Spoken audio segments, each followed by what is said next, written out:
নিজেকে ভয়ঙ্করভাবে গড়ে তুলুন। কিভাবে ভয়ঙ্কর করবেন জানেন? ১.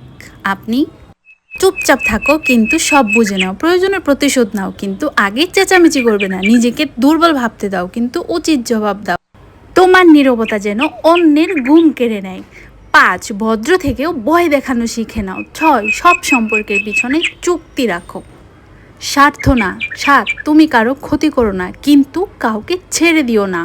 যা ঘটে গেছে তা নিয়ে কখনো কারোর সাথে আলোচনা করবে না। কারোর থেকে কোনো কিছু বেশি আশা করবে না। আর ব্যর্থ হতে কখনো ভয় পাবে না। অতীতের সব ভুলের জন্য নিজেকে কখনো দোষারোপ করতে পারবে না। আর যখন দেখবে নিজে কিছু পরিবর্তন করতে পারবে না, সেইখানে কোনো চেষ্টাই করবে না।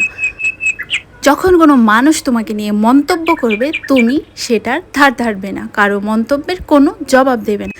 আর নিজেকে ভালো রাখতে সবসময় নিয়মিত ঘুমাবে, কারণ নিয়মিত ভালো থাকলে ব্রেন ভালো থাকে।